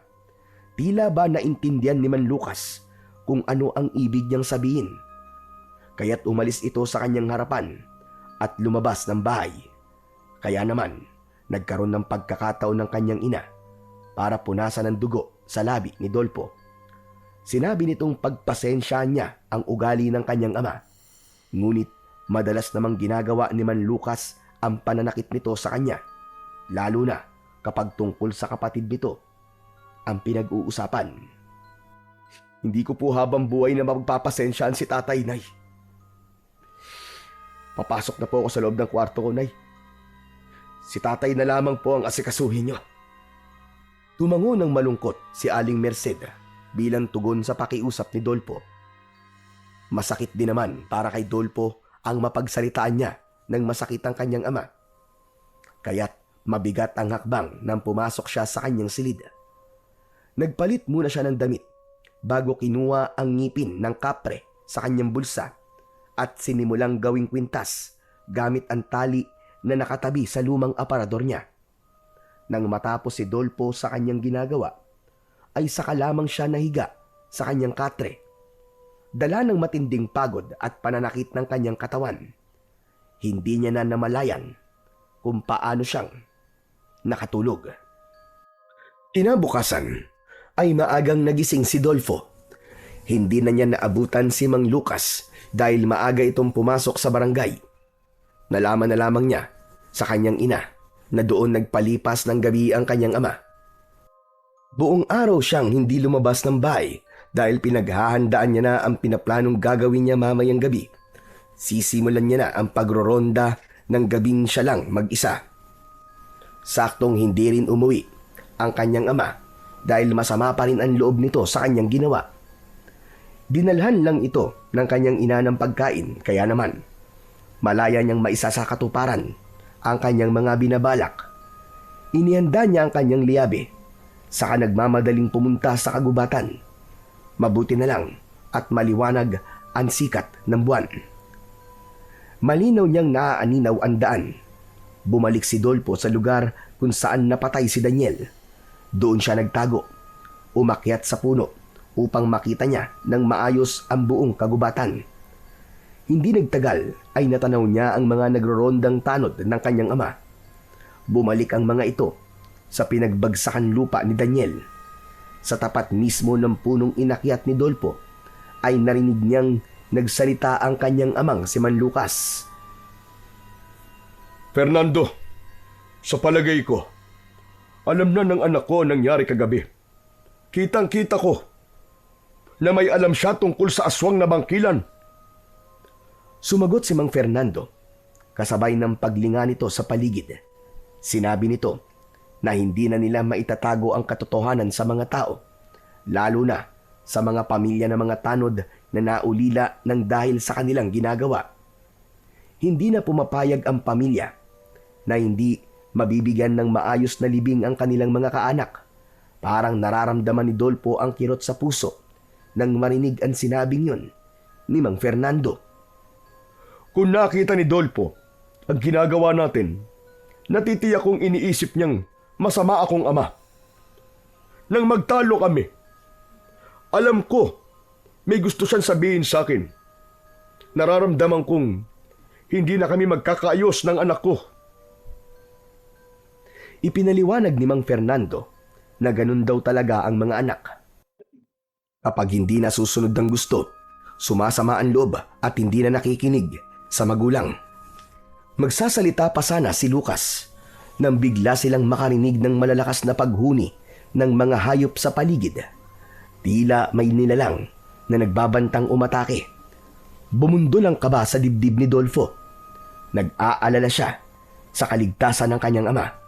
Kaya naman, hindi napapansin ni Dolpo na biglang lumiwanag ang kanyang suot na kwintas. Maging ang kanyang liabe sa bulsa ay tila nagkaroon na rin ng kapangyarihang konektado sa ngipin ng kapre. Taktong bababa na sana siya nang biglang dumating ang 5 mga halimaw na bigla na lamang sumulpot mula sa kung saan. Hindi na siya nagdalawang isip. Bigla siyang tumalon mula sa puno at inatake ni Dolpo ang mga aswang gamit ang kanyang liabe. Lahat ay iniligtas niya. Gulat na gulat ang kanyang ama sa biglang paglitaw ni Dolpo. Ganon din ang mga tanod na humanga sa husay sa pakikipaglaban ni Dolpo. Tay! Umalis na po kayo! Iligtas niyo na po ang mga sarili niyo! Bilisan niyo, Tay! Anong ginagawa mo rito, Dolpo? Umuwi ka na! Hindi ko po kayo iiwan. Alam ko na po ang lihim niyo at ako lamang ang makakatulong po sa inyo. Biglang kinagat ng aswang na bangkilan si Mang Fernando. Bumaon ng pangil ng aswang sa balikat nito, kaya't napasigaw ito ng malakas at walang nagawa kundi ang bumagsak sa lupa. Maagap na kumilos si Dolfo. Padakot na inihagis niya ang aswang at bumalandra ang nilalang sa puno. Malakidlat niya itong nilapitan at 3 beses na suntok ang kanyang pinakawalan. Tumama ang kanyang kamao na may liyabe sa mukha ng kalaban. Dahil sa angkin lakas ng katawan at kamao ni Dolpo, halos madurog ang bungo ng aswang na bangkilan. Nakita yon ng mga tanod, pati ni Mang Lucas, na hindi na rin nakagalaw at pinanood na lamang ang ginagawang pagpatay ni Dolpo sa mga kalaban na aswang. Maya-maya pa ay biglang lumitaw ang isang nilalang na nakangising tumutulo ang malapot nitong laway na may kasama pandugo. Napasigaw ang kanyang ama dahil sa takot. Tara na, Dolpo! Tumakas na tayo! Hindi natin siya kaya! Hindi po ako natatakot sa kanya, Tay! Kailangan na silang maparusahan! Ngunit humarang ang kanyang ama na parabang ayaw nitong labanan ang aswang na nakatayo sa kanilang harapan. Umaangil ang nilalang na handa na para umatake. Subalit si Man Lucas, pilit siyang hinihila papalayo sa aswang na bangkilan. Nanlalamig ang mga kamay nitong hindi na malaman ang gagawin dahil sa labis na pag-aalala. Yun ang unang pagkakataong nakita niyang natakot ang kanyang ama. Ngunit bigla itong inatake ng aswang. Bumaon ang kuko ng halimaw sa balikat ng kanyang ama. Sabay hagis ng aswang kay Mang Lucas, papalayo kay Dolpo. Bumagsak ang kanyang ama sa lupa na agad namang tinulungan ng mga kasama nitong tanod na pareho ring mga sugatan. Hayop ka! Sinaktan mo ang tatay ko! Mamamatay ka ngayon! Patakbong sumugod si Dolpo sa aswang na nanakit sa kanyang ama. Malakapre ang bawat bigwas ng suntok ni Dolpo sa muka ng kalaban. Dumadagundong ito. 3 beses na bumagsak sa lupa ang aswang na bangkilan. Nilapitan niya ito at paulit-ulit na sinuntok ang muka ng nilalang. Bumulwak ang dugo nito sa muka at habol ang hiningang gumanti sa kanya ng kalmot. Naiwasan naman niya ang kuko nito at binali ang braso ng aswang. Muling sumigaw ang kanyang ama hanggang sa nagkaroon muli ng pagkakataong gumanti ang aswang sa kanya. Tinamaan siya ng suntok at kalmot nito sa kanyang dibdib. Kaya naman, bumagsak siya sa lupa. Sinamantala nito ang pagkakataon para tumakas. Mabilis itong tumakbo papalayo sa kanila at naglaho sa madilim na bahagi ng kakawyan. Ngunit alam niyang nasugatan niya ang kalaban. Bago niya naalala ang kanyang ama, mabilis niya itong nilapitan at tinignan ang sugat nito sa balikat. Inalalayan nila itong dalhin sa kubong madalas na puntahan ng kanyang ama at ng mga tanod nito. Kaya nalaman ng kanyang ama na narinig ni Dolpo ang pinag-uusapan ng mga ito sa pulong. Ang hindi maintindihan ng binata kung bakit parang takot ang kanyang ama na masaktan ng aswang na nakalaban niya kanina. Anong ginagawa mo rito? Hindi ka dapat nandito. Umalis ka na, Dolpo. Bakit, tay? Ayaw niyo po bang malaman ko kung ano ang totoong nangyayari sa gubat na to? Kung paano kayo nagbibigay ng proteksyon sa mga hayop na aswang na yun? Makinig ka sa akin, Dolpo. Bakit ba ang tigas ng ulo mong bata ka? Kayo po matigas ang ulo, tay. Inilalagay niyo ang buhay niyo sa panganib para itago ang katotohanan sa mga tao. Tay, iisipin ko po na mas kinakampihan niyo ang aswang kesa sa mga taong nagtitiwala sa inyo at nasasakupan niyo. Ang totoo dahil sa ginagawa niyo, wala talaga po kayong pakialam sa mga buhay ng pinagsisilbihan niyo. Magtatalo pa sana sina Dolpo at Manlukas nang dumaing na ang kanyang ama ng sakit. Namimilipit ito habang hawak ang sugat sa balikat. Kaya naman, nagkagulo ang mga tanod sa paghahanda ng maigagamot sa kanyang ama. Si Dolpo na lang ang umalalay kay Mang Lucas. Talagang nakahanda sa kubong yun ang mga gamot para sa sugat na lika ng aswang. Dolfo, sige na, umuwi ka na. At wala kang pagsasabihan ng mga nangyayari rito. Bantayan mo na lang ang nanay mo roon. Hindi niyo ako mapipigilan, tay. Ako mismong gagawa ng paraan para maubos sa mga aswang sa baryong to. At kayo po, tay, wala kayong ibang gagawin kundi ang iparating sa mga kababaryo natin na malala na ang pamiminsala ng aswang na bangkilan sa lugar na to. Paano po kayo nakakatulog sa gabi habang ang pamilya at biktima ng aswang ay itinatago nyo? Kahit saan nyo po tignan, malinaw po, nakasabwat kayo ng mga aswang. Hindi ako kasabwat. Kaya wag mo akong pagsasalitaan ng ganyan. At ano po ang tawag nyo sa ginagawa nyo, tay? Si Mang Fernando. Kahit siya, hindi na po niya nagugustuhan ng ginagawa nyo. Pero dahil kayo po ang pinuno ng barangay na to, mataas pa rin ang pagpapahalaga niya sa inyo. At yun po sana ang panghawakan nyo, tay. Suklian niyo po ang pagbibigay ng respeto nila sa inyo. At huwag po kayong duwag. Manindigan kayo. Dala ng sama ng loob ay umalis si Dolpo at naglakad papunta sa kagubatan. Iniwan niyang mag-isa ang kanyang ama. Hahanapin niya ang bahay ni Lolo Gordon at doon muna pansamantalang magpapalipas ng gabi. Ngunit sa pagsapit niya sa gitna ng kagubatan, nakita niyang nakatayo ang isang nilalang na nakalaban niya kanina. Humihingal itong umaagos ang dugo sa muka. Nanggaling pa yon sa sugat mula sa suntok ni Dolfo. Talagang matapang kang hayop ka, ha? At gusto mo nang mamatay, ha? Ngumisi ang aswang habang unti-unting humahakbang papalapit sa kanyang kinaroroonan. Bumangis ang anyo nito na tila ba nag-aapoy sa galit. Bigla itong umatake kay Dolpo habang mabangis na umaangil. Iwinasiwas nito ang kamay gamit ang kukong mahaba Saka naman umatake ng ganti si Dolpo gamit ang kanyang liabe. Sa pagtalon niya ng mataas, tinamaan niya ito ng suntok sa muka.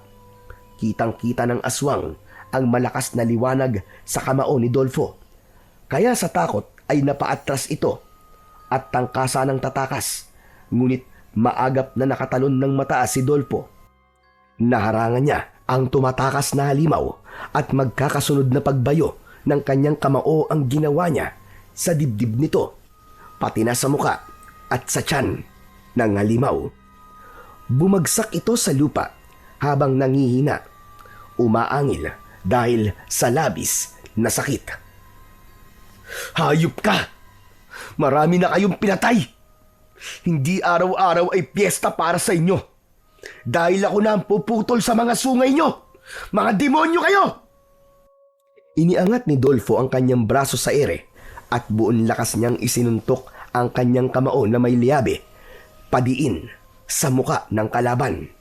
Dalawang magkakasunod na suntok sa muka ang ginawa niya, kaya't bumaon sa lupa ang ulo nito dahil sa malakas na puwersa ng kamao ni Dolfo.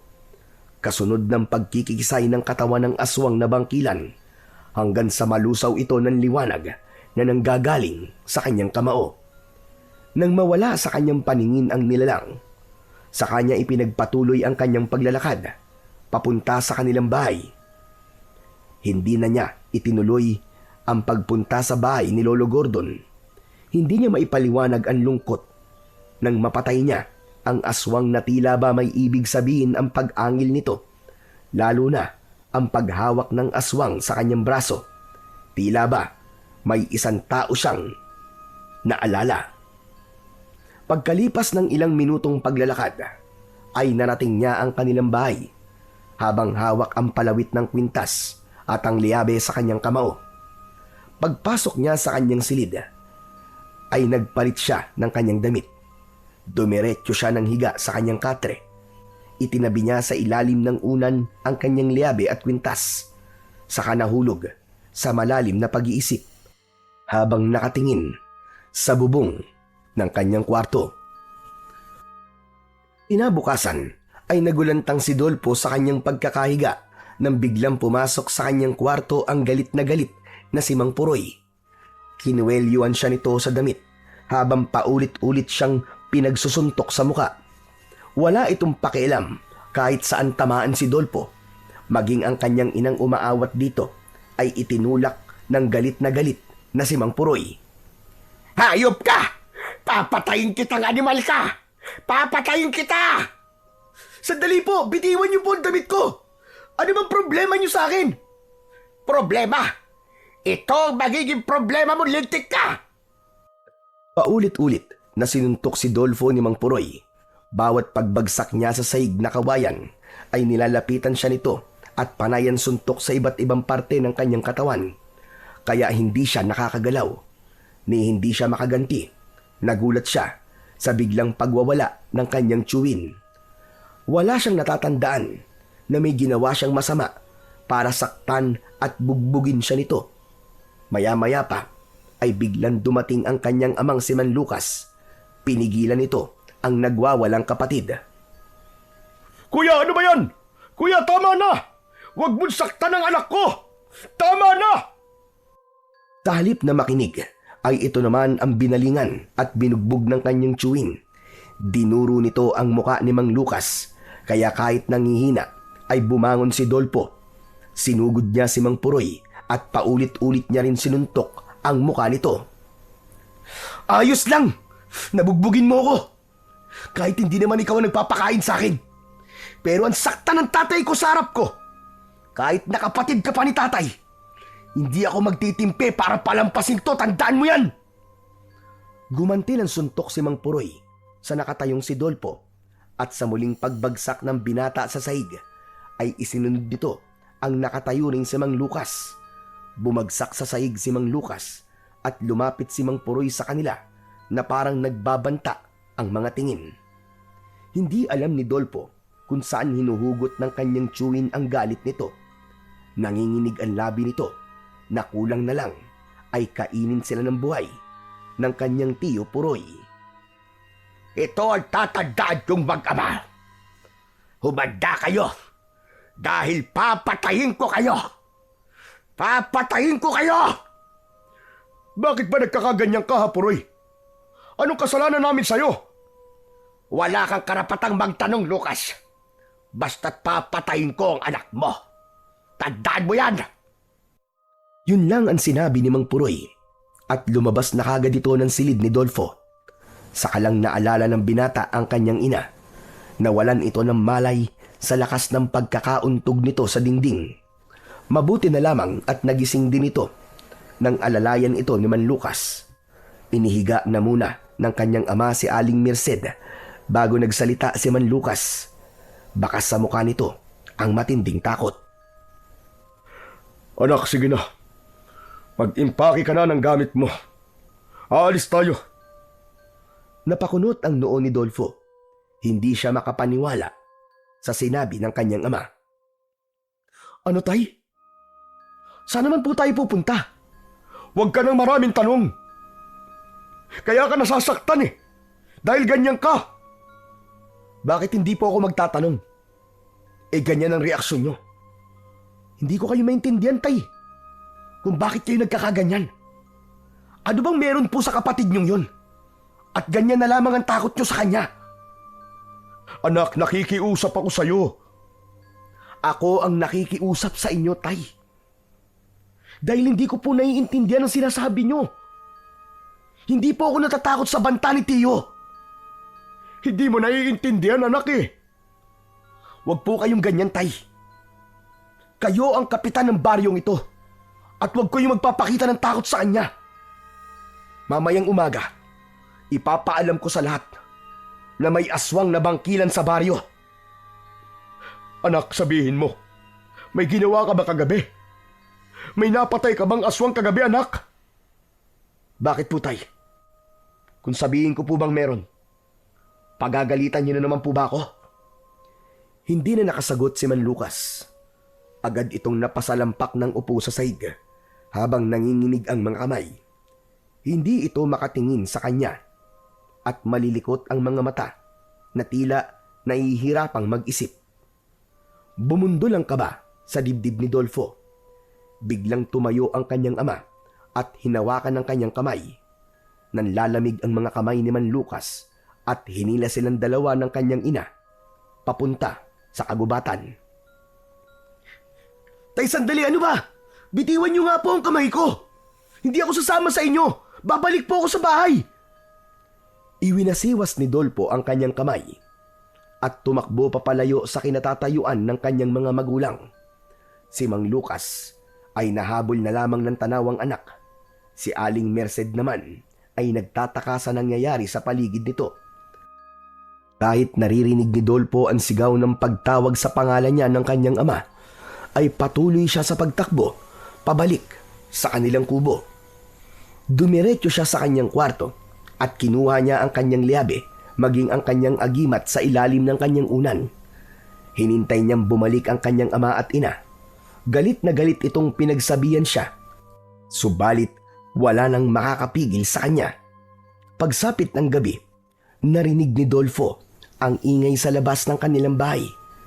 Naipamalita na sa lahat ni Mang Fernando ang buong katotohanan tungkol sa mga aswang na bangkilan na namemerwisyo sa kanilang baryo. Isang bagay na ipinagpasalamat ng binata dahil may gumawa na nun para sa kanya.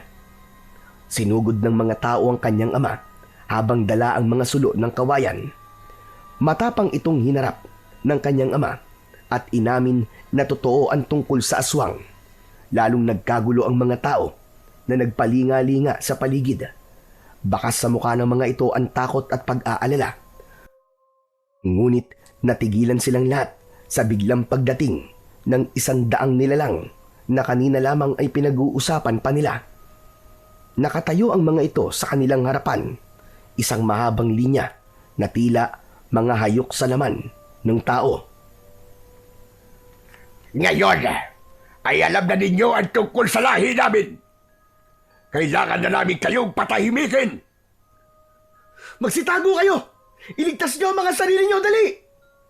Wala ka nang magagawa sa pagkakataong ito dahil uubusin ko kayong lahat. Hindi na ako magtitimpi sa inyo. Sinagad nyo na ang pasensya ko! Tila hindi pinansin ng mga tao ang sinabi ng pinakapinuno ng aswang. Abala ang mga ito sa pagtakas at pagtatago. Ang iba namang mga kalalakihan ay kumuha ng kani-kanilang mga sandata sa kanilang bahay at sumama sa pagharap ni Dolpo at Manlukas sa mga kalaban. Kasunod ng pagsenyas ng mga aswang ang pagsugod naman ng mga alagad nito ng sabay-sabay. Dahil sa malakas na puwersa ng kalaban, hindi nagawang mailigtas lahat ni Dolpo ang mga kababaryo. Kaya naman, hinarap niya ang pinuno ng aswang habang umaangil itong mapupula ang mga mata. Nakangising, nakalitaw pa ang malalagari nitong mga ngipin. Nakadipa ang braso at kitang-kita ni Dolfo ang mahahaba nitong mga kuko. Makintab din ang kulay itim nitong balat na nakadagdag sa mas nakakatakot nitong itsura. Sige, patayin lahat ang kumampi sa walang kwenta niyong kapitan. Pinatay niyo ang anak ko, kaya magbabayad kayong lahat! Kuya! Itigil mo na to! Nakikiusap ako sa'yo! Tama na! Ano, Tay? Kuya? Anong ibig sabihin nito, Tay? Dolfo, siya ang tiyo mo. At napatay mo si Raul ng gabing sinalakay nila tayo sa gubat. Siya si Kuya Puroy. Ano? Pero paano nangyari to, Tay? Ngayong alam mo na, Dolfo, kung bakit kita papatayin. Huwag ka nang lumaban para mabayaran mo ang pagkamatay ng anak ko si Raul. Buhay ang kinuha mo sa akin, kaya buhay rin ang magiging kapalit. Biglang pinanghinaan ng loob si Dolpo. Paano niyang lalabanan ang kapatid ng kanyang ama? Ngunit nang makita niya ang mga tao na sugatang nakahiga sa lupa at nakakalat ang mga sulo, bigla siyang natauhan. Kaya siguro pinoprotektahan ng kanyang ama ang mga aswang ay dahil alam na nito sa simula pa lamang na ang aswang ay si Mang Puroy at Raul. Kaya bumangon ng galit sa kanyang dibdib at sa kanyang amang, si Mang Lukas. Kung hindi ko kayo maaaring saktan, pipigilan ko na lamang kayo sa paggasik nyo ng lagim. Hindi mo na ako mapipigilan. Buhay ng anak ko ang kinuha mo, kaya buhay mo rin ang magiging kabayaran. Sa gitna ng kanilang bakuran, nagsalpukan ang dalawang nilalang na makapangyarihan, kuko laban sa liyabe. Bawat pagbitaw ng suntok ni Dolfo ay naiiwasan yun ni Mang Puroy. Saktong pagganti nito ay tinamaan ng kalmot sa dibdib si Dolfo. Bumagsak siya ng pasadsad sa lupa hanggang sa paanan ng kanyang amang natitigilan. Ni hindi ito makagalaw dahil sa labis na takot. Isang bagay na mas lalong nagpahirap sa kalooban ni Dolfo. Hindi siya makapaniwalang naduwag si Man Lucas na lumaban para sa kanyang nasasakupan. Muling umatake ang mga aswang sa gawi ng mga tao. Napuno ng ingay ang buong paligid. Ang mga alikabok ay sumama sa hangin dahil sa komosyon ng pakikipaglaban ng tao para sa kanilang mga buhay.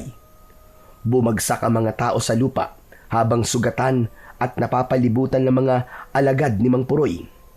Natigilan ang lahat sa pagdagundong ng malakas na yabag ng paa. Nagmumulayon sa kakawyan at halos manlaki ang mga mata ng lahat ng tao, pati ng mga aswang. Nang mula sa kakawyan ay lumitaw ang isang kapre. Walang iba kundi si Barok. Dala ang tabako nito na nagbabaga pa. Ginamit niya yung sandata para ihampas sa katawan ng mga aswang na naghahari-harian sa baryo. Bawat dampot at paghagupit ng tabako ni Barok ay isa-isang tumitilampsik ang mga aswang. Sabay-sabay na bumangon ang mga kalalakihang sugatan at inabangan ang pagbagsak ng kalaban, saka pinagtutulungan ng mga ito na patayin gamit ang itak at 2x2. Hindi maaari. Paano naging kakampi nyo ang kapre? Ito na ang katapusan nyo! Katapusan na ng pamiminsala nyo sa baryong to! Ang 100 alagad ni Mang Puroy ay unti-unting nalagas. Idagdag pa ang pagdating ni Lolo Gordon na panay ang pakawala ng palaso sa ere. Bawat bitaw ni Lolo Gordon sa hawak nitong pana ay isa-isang bumubulagta ang mga bangkilan sa lupa habang nagkikikisay ang katawan at bumubula ang bibig. Ano ba tinitingin-tingin mo, Dolpo? Patayin mo na ang pinuno! Wag! Wag, anak! Kapatid ko siya! Kaya't nakikiusap ako sa'yo! Hindi kanya kapatid! At kahit kailan, hindi ka itinuring na kapatid ni Puroy! Kaya magising ka na sa katotohanan, Lucas! Hindi mo kadugo ang halimaw na yan! Mabuti naman at sinabi mo na rin sa wakas, tanda. Papatayin ko rin naman kayo. Kaya mabuti nang malaman ng kapatid kong Hilaw na ako ang pumatay sa mga magulang niya. Ang mga magulang na umampon sa kanya. Ako rin ang pumatay sa asawa mo, tanda. Naghihiganti ako dahil ako lang ang ginawang aswang ng mga magulang naming Hilaw. Ano? Anong ibig mo sabihin, kuya? Yan ang katotohanang matagal mong hindi pinaniniwalaan. Anak, panahon na para malaman mong ako ang totoo mong pamilya. Hindi ko kayang nakikita kang nahihirapan. Pinatay ng hayop na yan ang nanay mo. Teka, Diyos ko, paano nangyari to? Lolo Gordon? Ibig sabihin, lolo ko po kayo? Anak niyo si tatay? Huwag na kayong magdrama dahil papatayin ko na kayo. Heto na ang katapusan niyong lahat. Sa muling pagsugod ni Mang Puroy, si Dolpo na ang humarap sa kanyang kalaban. Si Mang Lucas, dala ng galit ay sumali na rin ito sa pakikipaglaban sa mga natitirang aswang na bangkilan. Habang si Barok naman na kapre ay patuloy sa pagputol sa mga katawan ng nahuhuling mga aswang. Nasa isang tabi ang mga tao, pinapanood na lamang kung paanong makipaglaban ang 4 na nilalang sa mga aswang na bangkilan. Si Dolpo, habang nakikipagsabayan sa kamao ni Mang Puroy, ay mabilis niyang inatake ito gamit ang kanyang liabe. Tinamaan sa muka si Mang Puroy at gumanti ito sa kanya ng kalmot. Nahawakan niya ang kamay ni Mang Puroy saka pinilipit ng malakas. Napasigaw ang pinuno ng aswang dahil sa sakit at hinawakan ni Dolpo sa batok si Mang Puroy bago iniharap sa mga tao at sa alagad nito. Pagmasdan mo kung paanong unti-unting nawawasak ang katawan ng mga alagad mo para sa lahat ng buhay na kinuha mo at sa pagiging sunod-sunuran sa'yo ni tatay. Matitikman mo ngayon ang kaparusahan na nararapat sa'yo. Lumiwanag ang suot na kwintas ni Dolpo at ubod lakas niyang hinila ang braso ng kalaban. Nabunot niya ang kamay nito kaya't napasigaw ito sa labis na sakit. Tumigil ang natitirang alagad ni Mang Puroy at ipinakita ni Dolpo sa mga ito kung paano niyang isa-isang binunot ang braso at mga paa nito hanggang sa matira na lamang ay ang katawan nito at ulo. Bumagsak ito sa lupa at nagkikikisay sa sobrang sakit, kasabay ng pagtirik ng mga mata nito. Binalingan ni Dolfo ang kanyang mga kababaryo na umiiyak dahil sa galit. Isa-isang nagpakita ang mga nagtatagong mga tao. Saka siya malakas na sumigaw. Mga kababayan, patawarin niyo po si tatay sa lahat po ng pagkakamaling nagawa niya. Biktima lang po siya ng pagmamahal sa kanyang kapatid. Ngunit nalaman niyang matagal na pala siyang niloloko ng taong yun. Yun ay walang iba kundi si Mang Puroy, ang ama ni Raul, na madalas kumukuha sa inyo ng lagay. Sila pala ang mga aswang na pumapatay dito. Lahat ng mga nawalan ng mahal sa buhay nang dahil sa mga aswang na to. Ipinapaubaya ako sa inyo ang pagpaparusang kamatayang nararapat para sa kanya. Tila hindi na nga napigilan ng mga taong bayan ang kanilang mga sarili. Kanya-kanya ng dampot ng itak at pamalo ang mga ito. Sumunod ang lahat ng mga naulila sa kinaroroonan ng nakahigang si Mang Puroy na putol-putol na ang katawan, ngunit nananatiling buhay. Buong tapang na pinagmasdan ni Dolpo kung paanong durugin ng mga tao ang katawan ni Mang Puroy. Hanggang sa malagutan na ito ng hininga. Bago pasalampak na naupo sa lupa si Man Lucas at nakatingin sa katawan ng kapatid. Nagkalat ang dugo nito sa lupa. Alam kong matagal mo nang alaman tungkol sa akin. Nilayuan kita dahil kinasusuklaman mo ko sa pagkamatay ng nanay mo. Pero Lucas, anak, nang makita ko mga pinagagagawa mo, nasaktan talaga ako ng labis.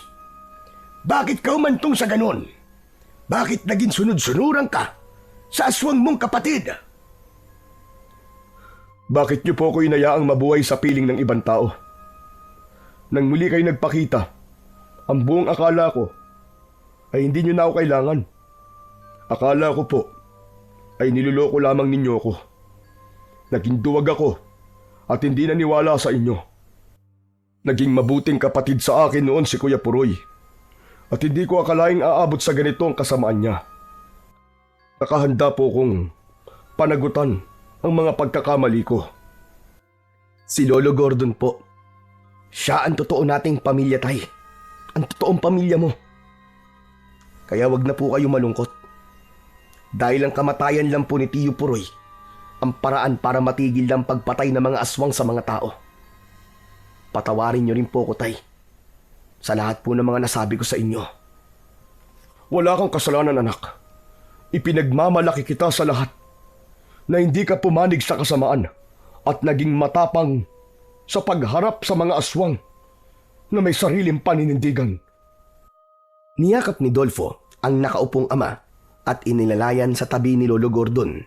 Nagyakap din ang mag-amang matagal nang nagkahiwalay, habang si Dolfo ay nilapitan ang nakatayong kapre na si Barok.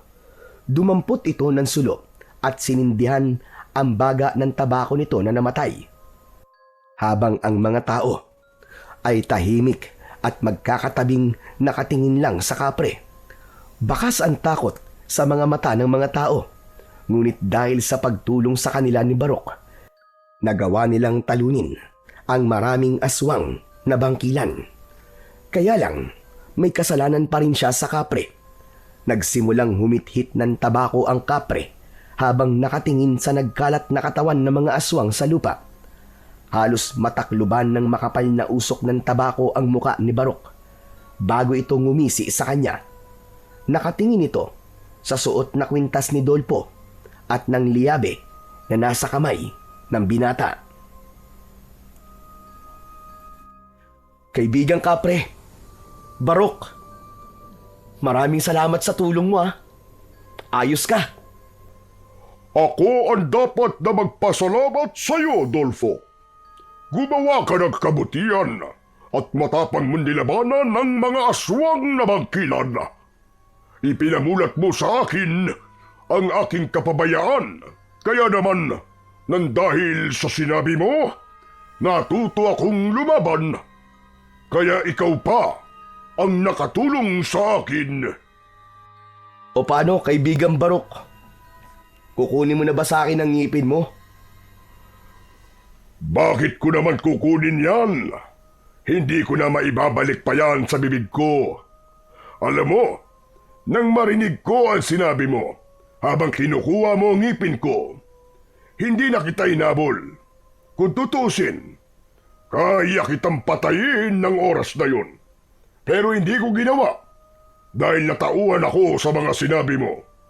Saka nakikita ko naman na ginamit mo talaga sa kabutihan ang ngipin ko. Ingatan mo ang agimat na yan at gamitin mo ang liyabe laban sa kasamaan.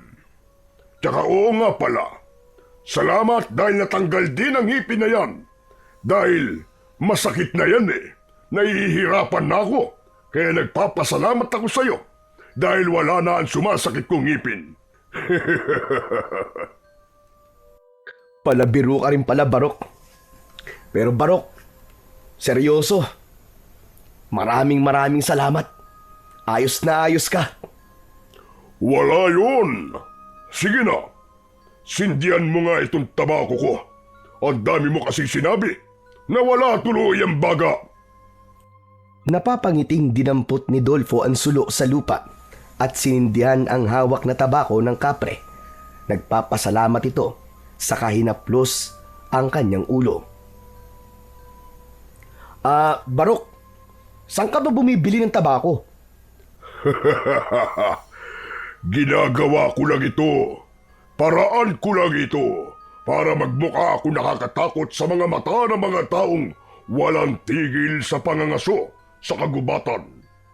Bali sa akin iniatang ang responsibilidad para bantayan ang gubat. O paano? Aalis na ako, kaibigan Dolfo. Lahat ay natuwa sa pagpapaalam ng kapring si Barok. Naintindihan ng mga tao na may mga nilalang na nagbabantay talaga sa kalikasan. Isang tagpong hinding-hindi makakalimutan ng mga taong nakakasaksi sa kapre. Pagkalipas ng ilang araw, ay inilibing ng maayos ni Mang Lucas at Dolfo ang mga kalansay na itinago ng kanyang ama sa kuweba. Nagbitiw sa pwesto si Mang Lucas at ang pumalit ay ang kanyang lolo Gordon. Bumalik ang katahimikan sa baryo at ang perlas naman ng pagkaaswang na nakuha sa katawan ni Mang Puroy ay isinama nila sa hukay ng mga alagad nitong bangkilan. Sinunog nila ang iba at itinapon ng abo sa kagubatan. Magmula rin ng araw na yon ay magkasama na ang mag-amang sina Gordon at Mang Lucas sa iisang bubong. Sinusulit nila ang mga panahong nawala sa kanila, habang si Dolfo naman ay katulong ni Lolo Gordon sa pagpapatupad ng katahimikan sa baryo, kasama si Mang Fernando na siya namang nagbabantay sa kagubatan para sa mga pumapasok na mga ngaso. Ang pagtaklob sa kasalanan ng iba ay katumbas rin ng pagpatay sa mga biktima. Ayon nga sa 1 Kapitulo 8, versikulo 32, ang pagtataklob sa kasalanan ay maaaring magturo ng maling aral na ang katotohanan ay pwedeng itago kung may mabuting layunin. Ngunit sa pananaw ng maraming espiritual na turo, ang katotohanan ay may kapangyarihang magpalaya. Mapapatawad mo lang ang iyong sarili kapag nagawa mo ng itama ang iyong pagkakamali. Dahil hindi natutulog ang Diyos, bukas ang kanyang mga mata sa katotohanan. Lokohin mo man ang paningin ng iba, ngunit ang sarili mo ay hindi mo kailanman maluloko. Dahil ang katotohanan ay kusang lilitaw, gaano man katibay ang iyong pagtatago sa katotohanan. Dahil ika nga, walang lihim na hindi nabubunyaga. Kaya ang sikreto lang ay gumawa ng tama at mag-ipon ng